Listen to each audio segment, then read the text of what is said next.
Hello and welcome to Destination Draft Day. I'm Michael Rockman, joined by my co-host, Nick Dirk. We got a lot to talk about, especially with all the news that are moving around, of moving pieces that are going around the NFL today.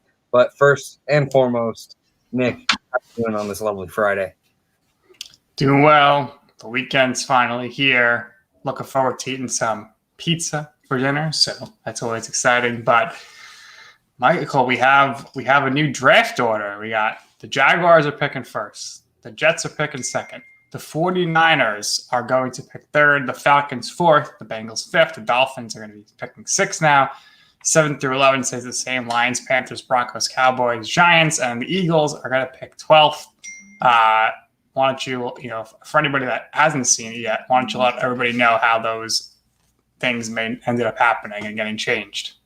Yeah, so it seems as though the 49ers are all in on getting a QB for the future. Jimmy Garoppolo probably going to start the season. I would think Nick has a difference of opinion there. We were talking about it a little bit pre-show. He thinks that they should, take advantage, trade Jimmy right now, get the best value you can for him, which is certainly an option. But, I think that the 49ers are looking at this as we got a good enough team. If we can capitalize on having a rookie QB who could even become a potential superstar, that'd be absolutely huge for the 49ers championship window and allow them to continue having one of the better rosters in football. Trading up to 3, I think personally that this is a move for Trey Lance. I think that in terms of upside, scheme fit, and just overall, projection based on the windows of the 49ers, where this QB would be stepping in compared to where Trey Lance probably fits in best, I think this is what will be happening on draft day. So for me, I really look at it as a Trevor Lawrence at 1, Zach Wilson at 2, Trey Lance at 3, and Atlanta then has to make the decision. Do we want Justin Fields or do we want to trade back and really try to find another team that is looking for a QB in this class? Yeah, I think somebody's going to be falling here in the draft. We're thinking the first 3 teams are taking quarterbacks. You kind of thinking the Falcons are going to stay put with Matt Ryan right now. I'm not so sure about that. The Lions, do they go and draft a quarterback? They just got Jared Goff for 3 years, a lot of money. So I think they're going to roll with Goff for at least now. They're going to be really bad, so they probably figure we'll be at the top of the draft anyway. Panthers, maybe. I don't think are they going to love Justin Fields? Same thing goes for the Broncos there. So, somebody could be falling to 8 or 9, 7, 8, 9 here. And, maybe somebody even falls out of the top 10. But to me, I just don't know why the Eagles are trading. I just don't want to do the trade. I don't understand. I don't know what the Eagles are doing. Like what? I don't know what their mindset is or their strategy is here. Obviously, get more picks or whatever, but I really don't know what direction the Eagles are going to be going in. They signed Joe Flacco, so they will be taking a quarterback, but are they going to take? I would think they're going to take one of the 3 receivers, whatever one falls to them. Yeah, and I think one of the receivers could still be there at 12. I don't think that is a ridiculous trade back. I think what this move kind of shows is that by trading back with the Dolphins, you acquire the second pick, and maybe they are trying to position themselves that if need be, they can move up next year and get their QB if Jalen Hurts doesn't work out. This does seem like a move of confidence with Jalen Hurts being the starter next year, which has been something that has been surprisingly debated pretty heavily on whether or not the Eagles are all in on Hurts being the starting QB.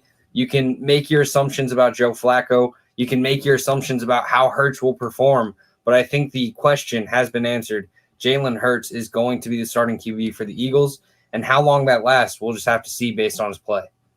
Right. So now basically the Dolphins turn Laramie Tunsil into they get a 3rd-round pick and they get 4 first-round picks, which is a pretty big haul there. And overall here, the Dolphins are pretty set for the next few years. They have 2 first-round picks this year. They're going to pick 6 and 18. So the Philly pick and their pick. In the 2nd round, they got the Houston pick and their pick. On the 3rd round, they have their pick.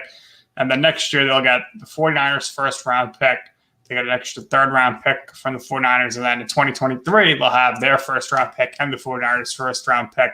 So they're looking good there.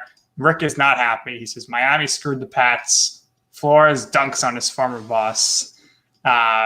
So it's interesting in that regard. I guess the Dolphins are the big winner here, right? Unless the 49ers, get their quarterback of the future. I don't know. Do you think there's any way they're not taking a quarterback here? Because Schefter tweeted out that the 49ers source said Jimmy is here to stay. He's our guy this year.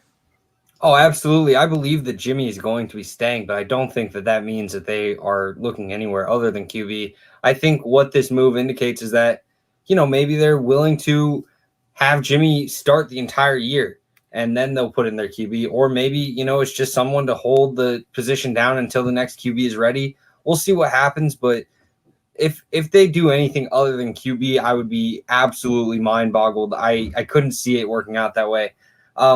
One of the more interesting things that I've seen is there are a lot of analysts that are saying this should be a trade for Mac Jones, which would surprise me a lot as well. Chris Sims talking about it, plenty of other guys as well. And I don't see it happening, but, whenever I did my evaluation of Mac Jones, one of the comparisons that really has been common is Kirk Cousins. And we've known about this Kyle Shanahan, Kirk Cousins, rumored love affair of wanting to work together, being super high on each other in terms of football and just wanting to be together. So maybe it's a situation where, Kyle Shanahan just sees his new Kirk Cousins opportunity and is all in on Mac Jones. But really, I'd say it's like 98% that is going to be Justin Fields or Trey Lance at this pick. Reagan Smash says he's hoping for Kyle Pitts. You go Pitts and Kittle in the 2 tight end set. Now, I've seen some people have Pitts going to the top 4. Some people even had him originally him going to the Jets. Which I don't remember the last time a tight end has gone to the top 5. But I don't know, Michael, is this guy really this big game changer that everyone's hyping him up to be? Yeah, and I think that he is definitely going to add a lot to any offense that he's in. And maybe Miami at 6 could be that team that gets him.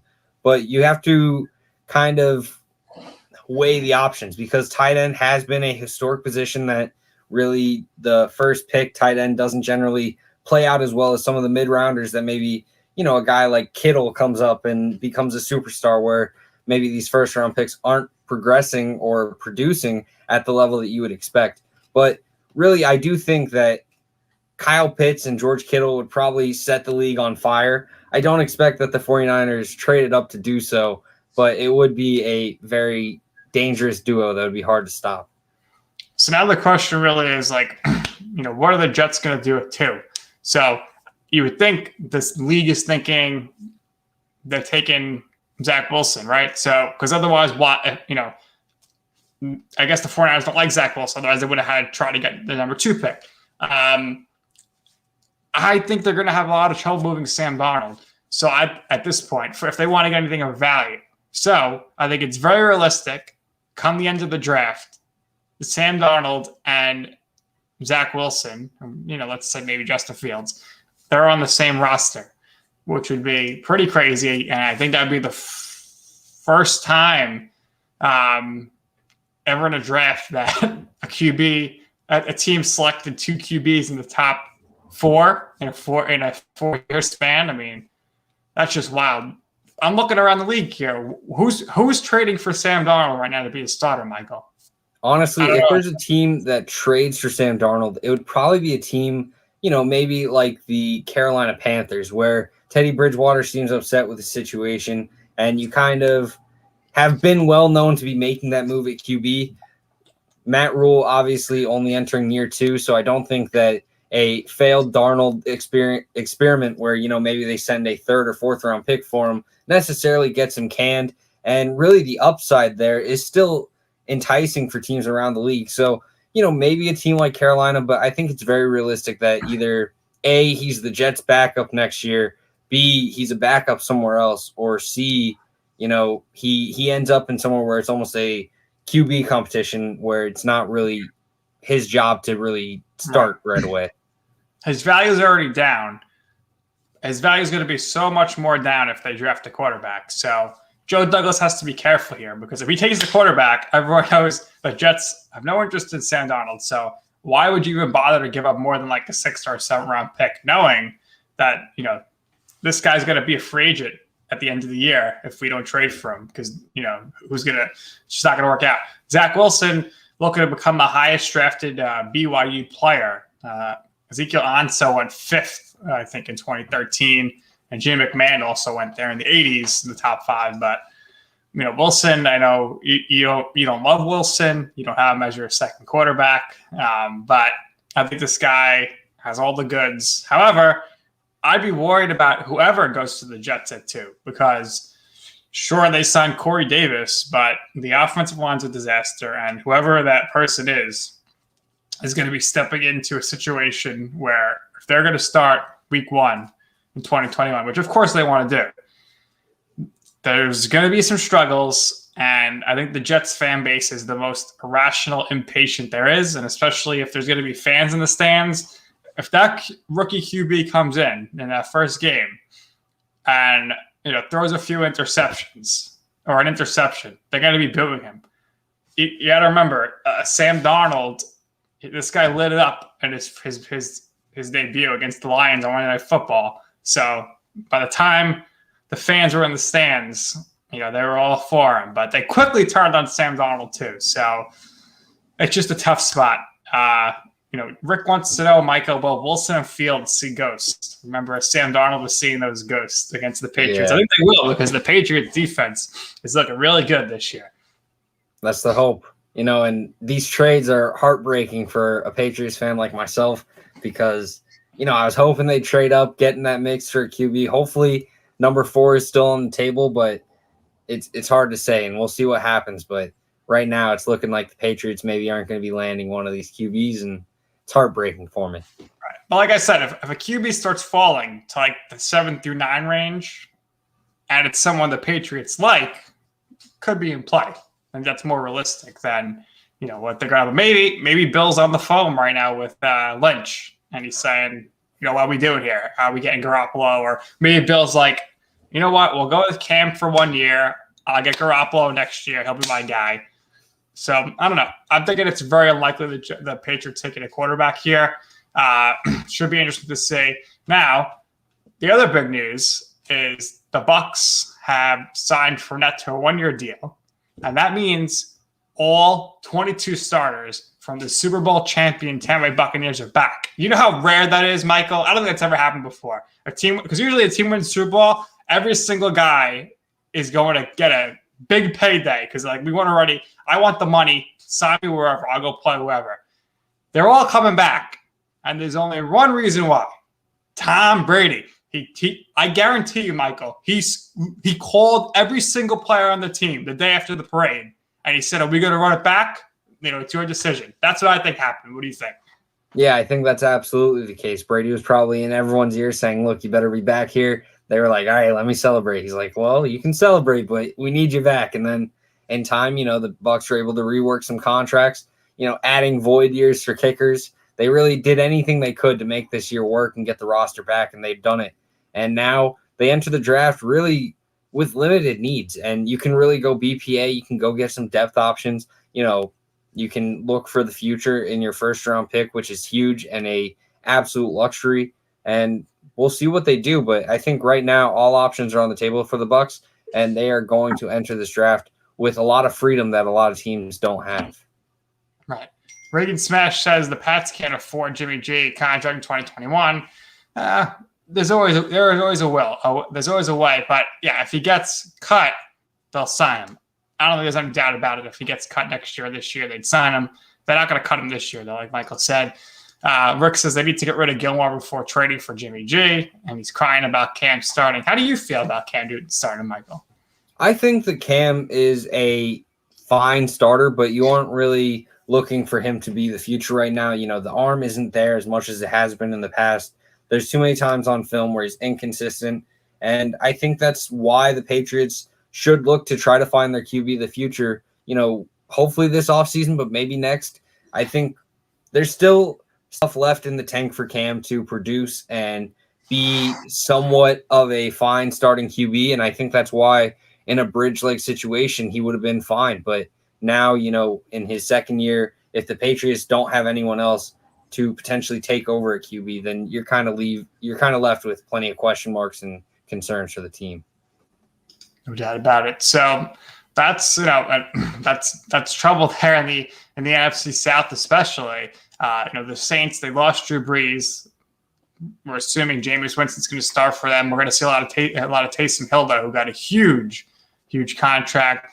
But the Saints, they're in a lot of trouble. Marshall Lattimore arrested for a loaded and stolen handgun. I mean, what are you doing? What a knucklehead! Why are you doing this stuff? But the Saints, Michael, it's going to be tough for them, I think, here moving forward. I don't think they're going to be a playoff team. I know you still like them, but what do you see them doing in the draft? Yeah, so for their mock draft, I think you got to look at what this team has lost in the process. And I think one of the biggest things that they still have to address is the cornerback position. Marshall Lattimore is going to be a free agent next year unless they get an extension done. But even if they keep Lattimore, which I fully expect the Saints to be able to work out and do, you have to look at the other guys at the position group. Players like PJ Williams aren't long-term for the Saints. So getting a guy like Caleb Farley, who has dropped due to, these injury concerns, I think you bring him in as the Saints. Yes, there is the risk of the injury concerns, but the talent level is there. If he can play right away, or even if he needs time, I think you're getting a really solid, dependable cornerback at this pick. And really falling back to this pick would be absolutely huge for Farley. There's so much talent there on the Saints roster, but if you can get another stud corner to team up with Lattimore, then your secondary really is fully fixed from some of the issues that was had last year with some of the aging veterans, maybe not having that same quickness and first step that they needed. So getting a young corner right here at the back end of the first that maybe would have been a top 10, top 15 pick is absolutely huge and worth the gamble. In the second round, I have him going Jay Tufele, defensive lineman out of USC, 315 pounds, can really plug himself up the middle. You look at guys like Malcolm Brown that have been lost in this, tough offseason for the Saints in terms of trying to rework everyone on the roster, making some cuts. And I think Tufele is a great addition to add in. Shai Tuttle and David Onyemata are going to be free agents after this year. You have to really start to plan for, some of these guys are going to be lost. And all your money is going to be going into guys like Marshawn Lattimore, Ryan Ramczyk. So most likely, maybe you can keep Tuttle, maybe you can keep Onyemata, but you need to probably let go of one of them. And I think that's how Tufele steps in and becomes a great pick in that second round. In the third round, you look at Tylen Wallace, wide receiver out of Oklahoma State. Tylen Wallace has been phenomenal at the college football level, but the biggest issue is the contested catches don't work the same at the NFL. The jump balls, the huge catches in traffic, you got to be able to separate more than anything. And Tylen Wallace maybe doesn't have the size of a physical jump ball receiver. So that's the big question mark for him. Can he become that next level of wide receiver? I think I look at a guy, and this is Rich. I don't want to say that this is necessarily my exact player comparison, but I think the styles are similar. Tylen Wallace, I think, has similarities to Chris Godwin out of Penn State, a guy that was a very big jump ball wide receiver out of Penn State, was absolutely just this, toss it up for him, let him go get it. And at the next level, he has to really become this quick receiver who can find ways to win outside of just being a jump ball guy because the size isn't there. So can Tylen Wallace become Chris Godwin? I don't know, but I think that there's plenty of similarities in their game at the college level. And now it's up to Tylen Wallace and, maybe the Saints or whoever drafts him to develop him to get him to a level like that. And the Saints at wide receiver absolutely need the help with Emmanuel Sanders parting to Buffalo in this past offseason. With their next third-round pick, I have them going Rashad Weaver, edge rusher out of Pittsburgh, another replacement-style pick. Marcus Davenport and Cameron Jordan are going to be fine defensive ends. You're going to have production out of both of them. But Rashad Weaver can add that third guy in there to the rotation. You are able to produce pressure constantly by keeping these guys fresh. Trey Hendrickson obviously gone to the Cincinnati Bengals. So you get a guy like Weaver, who I think has the size, frame, and really the pass rush ability to cause a a lot of havoc in backfields. And, with a team like the Saints where you're working opposite of Cameron Jordan or even working opposite of Marcus Davenport, I think Weaver would find a great home here in New Orleans and find ways to produce. With their 4th-round pick, I have him going Justin Hilliard, linebacker out of Ohio State. This is someone that could probably be viewed as a 1st or 2nd-round talent if he were able to stay healthy during his college career. Ended up being a 5-year college player with injuries, almost taking him out of all of these seasons, was able to finish off the season strong, and that's really where he got most of his notoriety in draft circles. If he can stay healthy at the NFL level, this will 100% be a steal. This guy may be a little bit undersized, but he can stuff the run. He's a smart player. He's quick. He has great IQ that will allow him to process both the run and the pass game. And in a place like New Orleans, where he's working with guys like Demario Davis and other weapons on this defense, getting him in New Orleans, working with like a Zach Bond, who's even young and still unproven as well, I think they would be able to produce very well and get a solid linebacker core that maybe they were missing after this past offseason. In the 6th round, I have him going back to the wide receiver position, adding Marquez Stevenson out of Houston. New Orleans really seems to love those speedy, deep threat type of wide receivers from the college level. Marquez Stevenson was a return man and a very solid receiver for the Houston Cougars, all college football, during his entire career. So adding that to the New Orleans Saints wide receiver room, I think would absolutely produce well for them and add some needed depth. In the 7th round, I have him going Dicaprio Bootle out of Nebraska, who put up a phenomenal pro day. The only issue is maybe he's a little undersized, may have to be a slot corner. I think you look at what he can do, though, on tape, and there's plenty of potential there for the Saints to be enticed. And obviously, that cornerback room needs some extra depth. And then in the next 7th-round pick, I have him going Chase Burnt out of West Virginia, add some depth behind Eric McCoy, get an interior offensive lineman. That's one of the big things, is that they need just some depth on that offensive line. And for the Saints, Nick, I know we talked about it. There's plenty of question marks, mostly surrounding Jameis Winston. But if Jameis can perform at a solid level, maybe not, top tier, but just someone who maybe limits his turnovers, puts up 28 touchdowns over the course of the season, do you think that this Saints team is good enough to make playoffs? I don't think so. Jameis Winston's got to play so ridiculous. You mentioned, the receiver not being able to, to jump balls or separation, how important it is. And it all depends on the quarterback's comfortability. Like the Giants, they signed Kenny Galladay, who is known for being a jump ball receiver. Now, why was Kenny Galladay given the opportunity to do jump balls? Well, because Matthew Stafford was the quarterback. He did the jump balls with Calvin Johnson, so he had a lot of trust there. Daniel Jones, he doesn't really – he's so worried about turning the ball over here. You'd think he's going to be okay with throwing it up and then hearing Garrett and Judge saying, what are you doing that whole – you need some ball security. Galladay doesn't separate so well. So now it's really the same situation with Jameis where obviously he really didn't play last year. But what happened the year before? He had the first ever 30-30 year. He's going to be afraid to throw interceptions. So he's not going to, sling it up there for the 50-50 balls. He's going to want to get guys with separation. And, I don't know what's going on. Michael Thomas wasn't all there last year. Didn't have a great year. So this team was really held together by Breeze and obviously Hills, disguises and whatnot.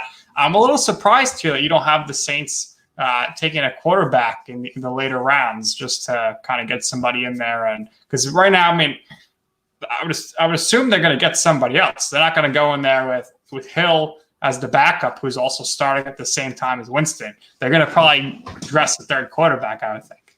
I think they could potentially look into the QB spot, but I wouldn't be surprised if they mostly just look at the options of Winston and Hill and really just, if it doesn't work out, they look at QB in that next draft. Maybe they do take someone like a Mond or a Mills in the later rounds in this draft, though, and it's certainly on the table. And we have some comments from the comment section. Yeah.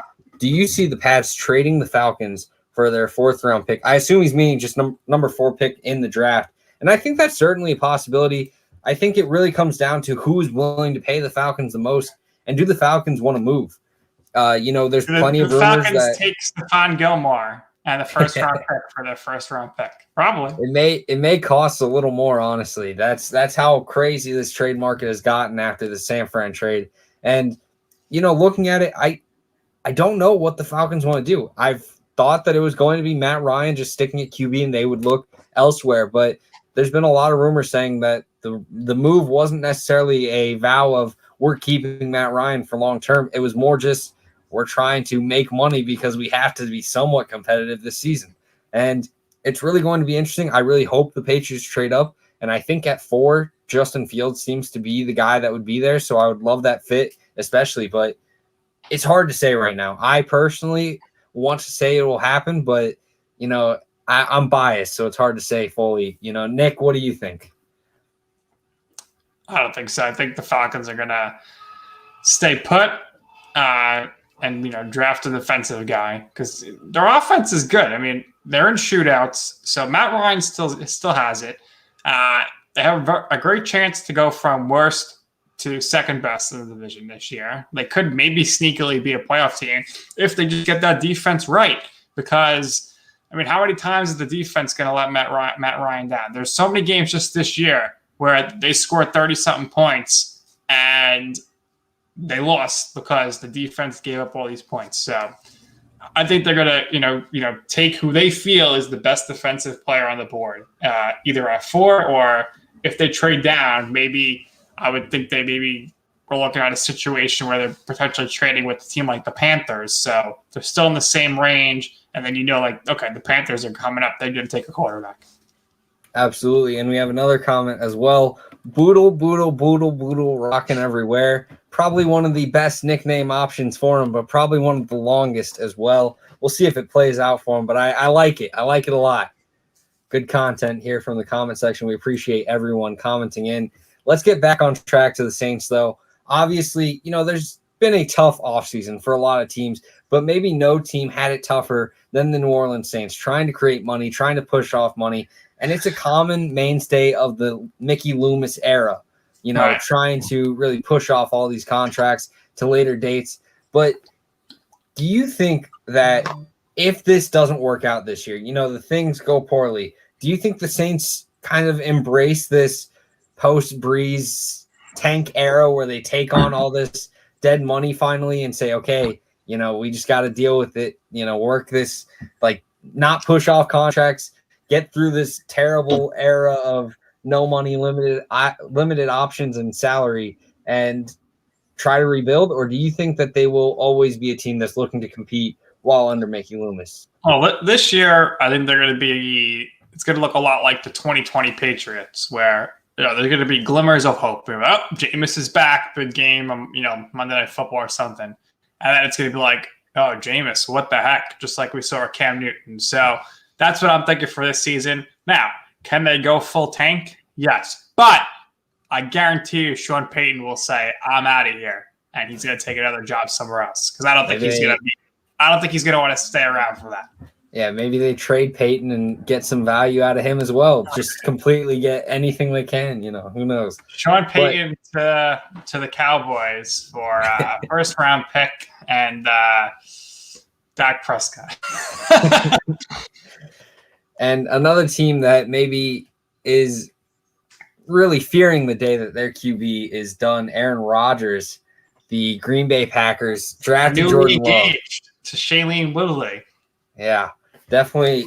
It worked out. He's with Danica Patrick. He wasn't playing so great. And then he was great with Olivia Munn, and now he's been with Shailene Woodley, wins the MVP. They're engaged. Good for Aaron Rodgers. Too bad him and his family don't talk anymore, or so we hear. I don't even know what to say. Let's go into the mock draft. Michael does not like to talk any pop culture. He just let's just get to the mock draft because I want to talk about Zaven Collins right away. Hey, first round, we got him going Zaven Collins, linebacker out of Tulsa. This is someone that has been really hard to place in the mock draft world because there's so many options that really he could fit into well. The versatility to play both on the edge and at the linebacker spot. But we're doing it here with the Green Bay Packers now, and I think it's an excellent fit. Looking at the linebacker spot, they've lost so much talent. Blake Martinez 2 years ago, who's now been a star for the Giants in this past season. Christian Kirksey gone as well. Linebacker is a huge need for the Packers. And I know a lot of people are going to look at this mock draft and say, Rodgers isn't going to like this. No wide receiver early. The Packers do it again. This is ridiculous. But, Alan Lazard looked fine. And Marquez Valdes-Scantling looked fine. Devontae Adams is the best receiver in the NFL. They bring back Aaron Jones. They have A.J. Dillon. Robert Tonyan looked like a solid tight end. I don't think that drafting a wide receiver would be a bad move for the Packers. I'm not saying that at all. But I do think that there are huge needs on this roster. Since Aaron Rodgers has become the starting quarterback, the Packers have never drafted a wide receiver, tight end, or running back in the first round. So now you got, Rodgers. They moved his salary, something around. They gave him like a bonus or something because he's basically like, why am I a dead duck right now? He's thinking he's going to be Brett Favre. He's in the other end of things here. And he's thinking maybe, I'm basically on a 1-year deal here. So they might get rid of me after this year and move over to Jordan Love. But he's making the point, like, how is Love getting better? I'm getting all the reps here. There's no OTAs. So how is this going to happen? You got to lock me up here. And, maybe they're just trying to say, we're going to do what we want to do here. You got us, it's almost to the Super Bowl last year. They're still probably one of the best teams in the NFC. The offense, like you mentioned, is pretty good. But Rodgers probably be unhappy if they go defense here. But once he sees Collins play, he'll be like, all right, I get it now. This guy is to me, he's the best linebacker in the draft. But just the fact that he can move over and do so many things, I think this would be a tremendous pick for the Packers. Yeah, and he moves extremely well. At 6'4", 260, he can cover with some of the best linebackers in the league. You work on him, get some physicality, a little bit improved, and this guy's going to be a stud. In the second round, you have to replace Lindsley at the offensive line spot of center. You add Josh Myers out of Ohio State. You fill in this offensive line, one that has really started to crumble. If you ask me, looking at guys like John Runyon to be the center, I think is asking for disaster. So get a guy like Josh Myers in the second round, and you're getting a solid, dependable interior offensive lineman that I think is one of the better options in this class. In the third round, I have him going Ambry Thomas, cornerback out of Michigan. Packers love these, speedy corners, and I think getting a guy like Ambry Thomas in the third round has a lot of potential, has a lot of upside. And if you can develop him a bit, I think you're looking at your new starting cornerback opposite of Jair Alexander. He plays the deep ball. He has deep speed, but he needs to play the deep ball a little bit better. There's still some development there, and I would have loved to see him in 2020. We didn't get to see that next step for him, but the size and the speed and the long arms are definitely there for Ambry Thomas. In the fourth round, add Kendrick Green out of Illinois, the offensive guard. I think he would be a phenomenal fit in the Packers system. Get him potentially fighting for that right guard spot, and you can really fulfill this offensive line's needs and really start to protect Aaron Rodgers fully, which they have done in the past. I'm not saying they haven't, but with losing Lindsley, I think it's a big deal that you need to invest in this offensive line. With the next fourth round pick, we finally get a receiver, Simi Fehoko, wide receiver out of Stanford, a big slot type wide receiver. And I think, with Devontae Adams outside, getting a big slot like Fehoko, I think would be absolutely huge. I think he's smooth. He moves well. He can play inside, outside. He's got dependable hands. He needs to be a little bit better at not catching the ball with his chest. Plucking the ball is the biggest necessity for a wide receiver, and I think he needs to develop in that regard. But he's got the speed, the size, and the patience to be a very strong wide receiver. If you're looking at the types like the Cooper Kupps and the Keenan Allens, I'm not saying he's going to play up to that level, but he is that type of mold, and I think there's definitely a lot to like there.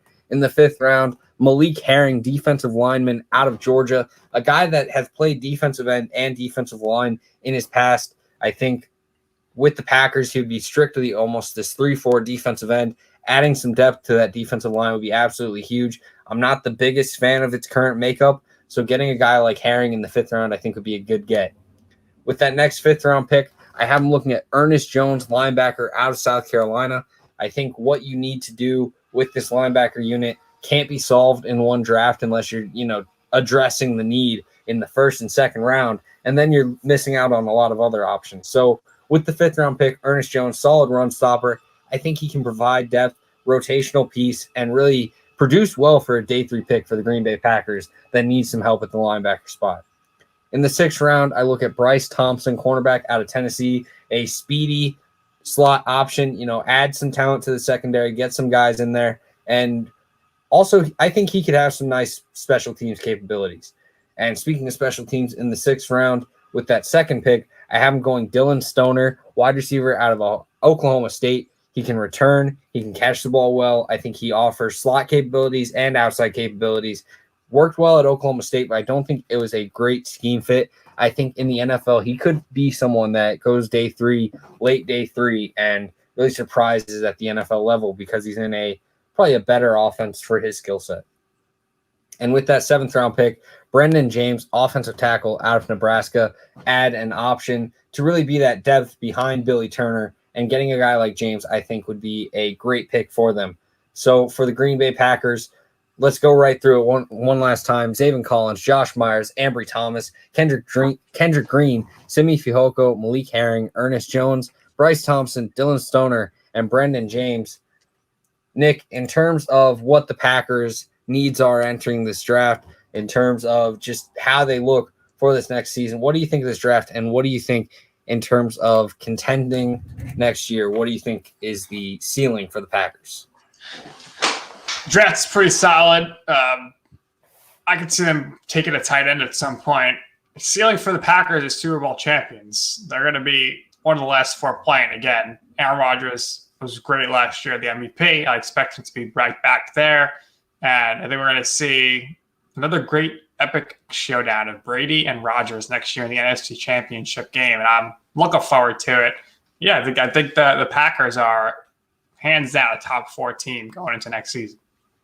So I think one of the big question marks for them is, what do they do with Jordan Love? Could you see them realistically looking into trading Jordan Love to a team maybe like the Panthers, where, you get the Panthers 2nd round pick and you say, okay, we're sorry, Aaron, like we realize our mistake. We want you to be our QB for 4 more years. Or do you think that, the days of Aaron Rodgers dressing up in the yellow and green could actually be more limited than people think? It's tough just because, they've done it already. I think this could be Rodgers last year in Green Bay, which would be a stupid move by the Packers. LaFleur wouldn't be happy about that. I think maybe he plays out his contract, but I think they're going to eventually part ways. But I really think if you traded Rodgers down, you could get a 1st round pick. So, absolutely. I think maybe 2 or 3. So, a lot of teams would love to have Rodgers. The Patriots, Giants. So what are you thinking? Are you thinking about 28 teams would take Aaron Rodgers? Yeah. So what are you thinking for Aaron Rodgers? You think Miami Dolphins 2022? If Tua doesn't work out, it could be a wonderful landing spot for both teams. Both sides, I guess. I don't know. It's tough. Definitely going to have to gauge the market more when we know. But I'm going to say Aaron Rodgers to the Rams to replace Matthew Stafford. Sheesh. Just a QB carousel going on for McVay. He doesn't want to work with anyone. Rodgers needs to come to New York, all right? He needs to come dominate the NFC East. We got some comments here, though. First, Rick says the elusive head coach trade not since Bill Belichick. Incorrect. John Gruden was traded to the Buccaneers. Worked out great for the Bucs. They won the Super Bowl. But those are the only 2 that really come to mind for me here. Reagan Smash, he wants Micah Parsons to Atlanta at the 4th overall pick. I don't think he's going that high. Michael's going to do his mock draft real soon. I think there's a chance he might be going number 11 to the Giants, which Michael actually, week 1 of the college football season, had a projection of Parsons to the Giants. So if that turns out, then correct, because I remember that. Michael knows his stuff. Now, Rick says this is a TB12 Bill Belichick conundrum. I think it should be Rodgers last year. You cannot trade away your developing future for someone 10 years from AARP membership. Well, that's AARP. Is it 50 or is it 60? I don't know. But listen, I think Brady's going to play till he's like 47, right? Rodgers is going to play till 45 at least, right? So it's just a matter of, if you're the Packers, do you want to win now or do you want to maybe win later? That's what you got to ask yourself. And this pick seemed like a obvious situation where, they pick Love and everyone kind of starts saying, oh, we saw it with Alex Smith when Mahomes got picked. Rodgers is going to come out and tear it up. And he did absolutely that. He had a phenomenal year. MVP. Is it worth the price of a first-round pick to just motivate your QB now? Do you think that's a realistic option for teams to start doing? We'd have to look back at the draft last year because I don't know who went directly after Love, but I'm sure there would have been somebody there who could have helped the Packers beat the Bucs. But listen, Rodgers, he came out. He was like, don't forget about me. I'm the best guy there is. So, obviously Rodgers, Brady, and Mahomes, they're on a whole nother level than the rest of the league. So you got to just see. You got to make the quarterback happy. That's why Brady's so great. He just goes with the flow. And there's two ways to win in the NFL. One, you got a great quarterback on his rookie deal. Or two, you got a great quarterback on a team-friendly deal. Other than that, in between, very hard to do. Absolutely. And, we look at these older QBs and we start to tear up about life without them. But who makes life without them much easier is young superstar QBs. And there may not be any young superstar QBs that had a bigger ascension from this last year to this year than Josh Allen of the Buffalo Bills. My God, Josh Allen. Let's jump in to their mock draft. In that first round, I have him getting Najee Harris, running back out of Buffalo or out of Alabama. I think you look at what this team needs, and there's not a lot of needs on the roster. So getting a QB, a phenomenal running back who can both catch the ball, run the ball, tire out a defense, and then you have that QB that can run the ball as well, would be absolutely dominant. Najee Harris and Josh Allen in the same backfield would be deadly, almost impossible to stop. And even though they just signed Matt Breida recently, I think it would be the absolutely right pick. There's been rumors about Najee Harris going to a team maybe like Pittsburgh at 24, but I think those teams have bigger needs and can't afford the luxury that has become picking a running back in the first. But Buffalo can absolutely afford that. You're getting a superstar running back, and I think it makes this team take that next step. In the second round, I look at Paulson Adebo, corner out of Stanford. They need someone opposite of Tre'Davious White. Adebo put up a wonderful pro day, is an absolute athlete. He can make plays. This has been a guy that was hyped as a first rounder. The tape wasn't there as a first rounder for me, but I definitely see the upside as a late second, early third corner. He's got the length. He's got the size. He's got some nice abilities in coverage, and he's got the athleticism. So if you can get that developed with a guy like McDermott, I think it's absolutely possible. And you can hopefully get that answer opposite of Tre'Davious White, which they have been searching for. In the third round, Deontay Brown, offensive guard out of Alabama. The offensive line is definitely solid for Buffalo. They've improved it so much over the years, and they deserve so much credit. But there's definitely still some improvement that could be had. Adding a guy like Deontay Brown, who is just an island of a man, absolutely huge in size and stature. He is going to be a deadly NFL player, in my opinion, because he's not only big, but I think he moves well, especially with the dropped weight. He moves a lot better than what he looked at the Senior Bowl. A team challenged him to lose weight at the Senior Bowl, and they said, by draft day, we want you to be down at, I think it was 350 pounds or something like that. And I think he was at 350, and they said, we want you to be 320 by the NFL draft, and he was 320 by Alabama's pro day. An absolute hard worker, and I think he's going to please a lot of teams. Whoever is willing to pick this guy, I think is going to get a stud on the offensive line. And for Buffalo, if they do it here, I think it's a great pick. In the fourth round, I have him going Joshua Kando, edge rusher out of Florida State. A lot of potential here, the size, the stature. You can see him in this top right. This guy is lanky. He is long. He is going to make plays. And I think as long as you can get him in a team that is able to both create pressure on the inside and really allow him to be a rotational piece so he's full effort, full energy, and a good coaching staff to develop him, you're going to find some great plays out of this guy. And I think working with a coach like McDermott, he would absolutely do that. With the next fourth-round pick, I have him going Brennan, Eagles, wide receiver out of Texas, adding another deep threat to that wide receiver room. Yes, you lost John Brown, and you need to replace him. I think getting a guy like Emmanuel Sanders was huge, but getting a deep threat like Brennan Eagles to be that fourth, fifth wide receiver, I think would be a great addition as well. In the sixth round, Michael Manette, center out of Penn State, adding him to be depth behind Mitch Morse. Both can play at the center spot or guard spot. He's dependable. He started a lot of games for Penn State, and I think there's much to like here with his tape. I think he's going to be a very good depth center at the NFL level. And for Buffalo, you absolutely reap the benefits of having depth on your offensive line. And with the next sixth-round pick, Forrest, Merrill, defensive lineman out of Arkansas State. I think you need some young guys on that defensive line to really step in. You are paying a lot of money for people like Starlo Tulele. So if you can get some youth, especially with these day 3 picks, it would be absolutely huge for the defensive line. And don't rule out defensive line being a pick that is much earlier for the Buffalo Bills. Looking at, potential nose tackles like Marvin Wilson, Bobby Brown III, Tyler Shelvin even.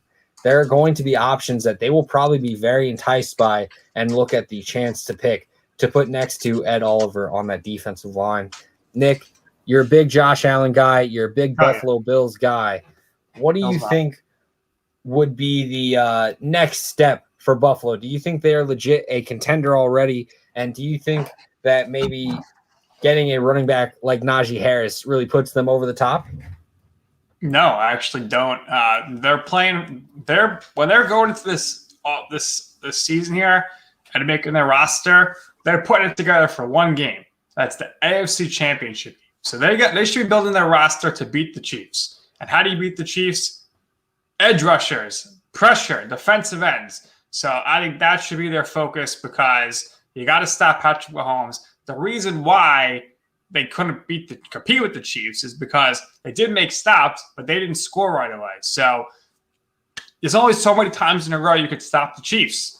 I don't know if running back's a huge need for them. It is a need, but I'd rather see them take a tight end in that scenario, just because it kind of gives them more options in the sense of, okay, kind of that tight end can block for Josh Allen if we want to do some run designs or another target for him to hit.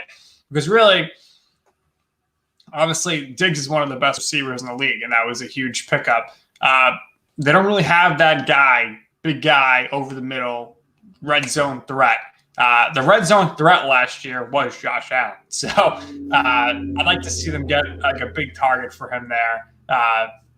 And again, all right, Najee Harris, you're getting him at the end of the first round. I understand that, but you could probably get a really good running back in round 2 or 3 at that point. So it'd be interesting to see. I think the ceiling again for the Bills is Super Bowl winners.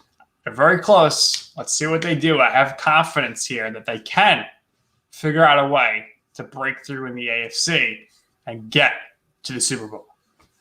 Absolutely. And no matter what happens, me and Nick will be here to talk about it on Destination Draft Day that next Monday or Friday. That's really all we got for you on today's episode. We want to give a quick thanks to LandryFootball.com for the platform to really ramble on about all things NFL draft. We want to thank all the viewers, both from Twitch, Facebook, and YouTube, for all the comments today and all the interactions that we got. And, I just want to thank Nick for being such a great co-host. So thank you guys, and we will see you on Monday. Take care.